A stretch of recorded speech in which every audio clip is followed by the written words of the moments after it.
everybody. It's Russ Kleve again. Welcome to another edition of FSHD Insights and Guidance. I'm here again today with my sister Teresa.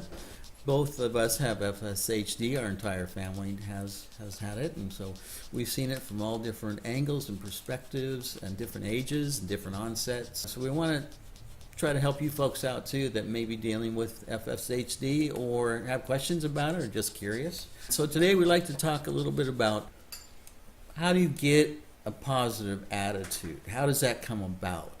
How do you maintain a positive attitude, and how did it come about in the first place for you? Well, I was getting really frustrated about crying all the time and being depressed and all that and feeling sorry for myself. And it wasn't getting me anywhere. It was just like, I need to just like figure out a way to be happy. And so what I would do is I love music. I just love music. Yeah. I love comedy. I love my animals. So I would play my favorite music and dance all around. Now, I don't mean dancing in the normal thing you would think, but I take my chair and I spin all over and I dance. I turn it up loud and I dance.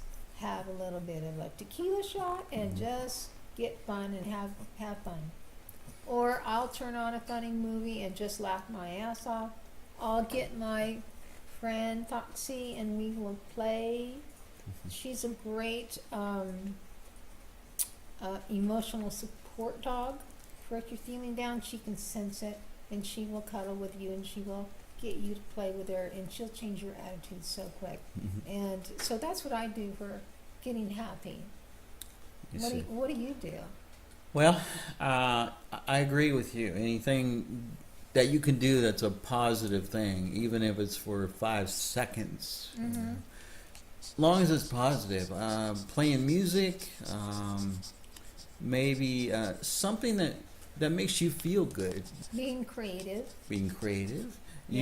Yeah. You could, just get in your chair and just go outside, Yes. I love to go on a hike. Yeah, that's great, Yeah, see And friends. if you can, take your iPod with you or something, or your phone, and have the tunes going, and just get out and about on your own. And sunshine. Just getting outside and getting in the sun, you get that vitamins, and vitamin D, and all of that helps your positive attitude in your blood system, in your body, and that's a chemical thing.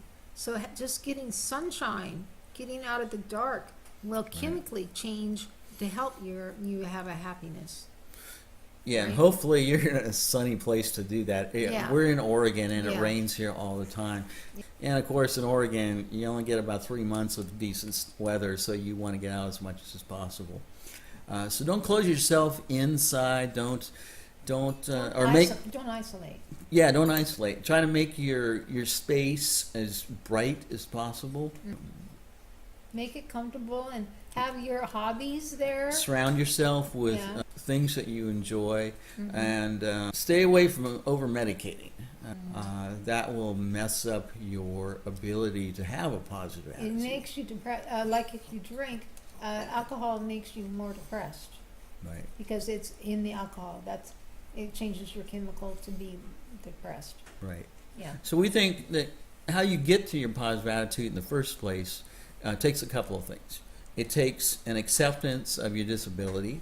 You have to embrace it, and you have to say it's okay Yes, you have to be okay, that I'm And- disabled, and you have to realize it's a process, and you are aware of that process, and you can live with it. Right. So today we'd like to talk a little bit about getting help and asking for help and accepting help when you just simply can't do something. Can't get off the ground, you can't move something, whatever it is.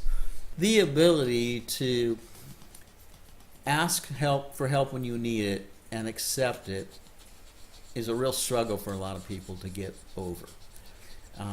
If your natural inclination is, no, don't help me, I can do it myself. Even if you're dealing with FSH directly and your progression is fairly far along, and you're falling, I know most FSH patients go through the following process, or progression, I should call it. Yeah. We both did. We've seen it in our own family members.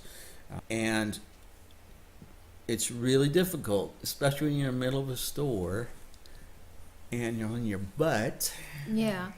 you know. Groceries on the floor, broken everywhere, glass jars, whatever. You're humiliated, you're embarrassed. You may have Wet clothing pants. up around your face or something. You may be exposed. Yes. So how do you ask for help? When do you ask for help? And why would you ask for help? I think you come to a point with your disability, with the progression of FSHD, that you are going to need some assistance getting up, whether it's just asking someone to bring you a chair or something to sit on so you can get up from there, or if you need help getting up from the ground and all the way standing or all the way into your chair or a Right. chair to get around. Asking for that help is really difficult for, well, everybody, I guess, but especially when you're in a position of embarrassment and humiliation. I know I've had falls in front of a restaurant, and I totally destroyed my work clothes, and I laid there on the ground, totally humiliated and embarrassed that everyone in the restaurant was looking out the window watching me, and watching me trying to stand up. Now, I have a question for you. When you were there trying to stand up, did you experience people afraid to want to help you because they thought that they would like drop you or that you would sue them if they picked you up wrong or anything like that? No. You never. I've experienced people not wanting to help me because of that kind of thing, but there are some people that will just go ahead and do whatever they need to get you up. But Yeah, no, It's- most everybody I've ever come across when I'm on the ground has been very helpful, and I've never shied away from it. They've all been very good. Or they've said, can I get you some help? You yeah, know, can I call 911? yeah, can Whatever. I help you? At least they're trying to help. Right. And at first, for me, it was, no, I'm going to do this myself. I can do it. Just give me a little bit of time, or yeah, maybe you could just bring me that chair, and I'll take care of it from there. But there came a point where I wasn't able to do that as much as I wanted to, or couldn't do it at all. I just physically couldn't do it. Yeah. And even getting into a chair and standing up from a chair was not possible. Right. And so at that point, you have to kind of look around and say, or ask someone for help. You really don't have a choice at one point. That's what it comes down to. It really comes Otherwise, down to being humble. yeah, and be humble, and because otherwise you're going to sit there or lay there for who knows how long. You have to, You have to have a solution. and you have to be pretty quick, because otherwise you're going to be in an uncomfortable position for way too long. And you might have actually hurt yourself. Yeah, might have hurt yourself during the fall. I know I broke my kneecap during the fall. You've broken something, haven't I've you? broken well, this is the fall that put me into my chair permanently.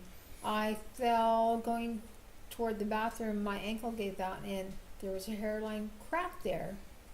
And I fell on the floor, and I got back up and continued walking on that leg for a couple days, and then the very same thing happened again at the same location early in the morning, going to walk to the bathroom, and I fell again in the same spot and fell again, and this time I heard a pop, a crack, and I broke it in the same place again, and I didn't realize I had broken my leg 2 days earlier because I didn't ask for help. So this time I couldn't get up. My husband had left to go to work. All that was there was my young children under 7 years old.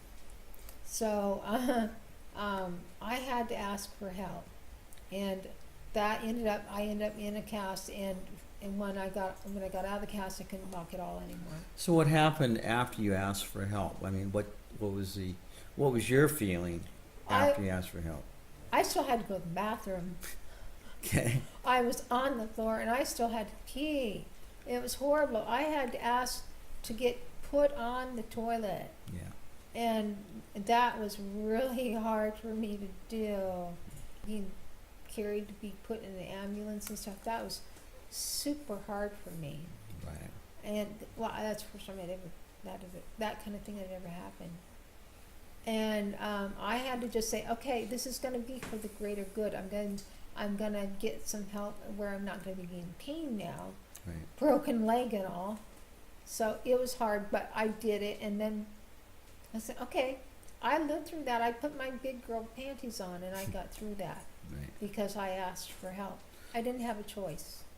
So by asking for help, though, especially after the first time, did that make the rest of the Oh my God, times easier? yeah, after that I could ask for help anytime I wanted. It was like, oh, okay. Mhm. But that first time is the hard time. But once you get through it, it's much easier. I was surprised mostly at my falls because everyone that was around me during a fall would jump in and be willing to help me up.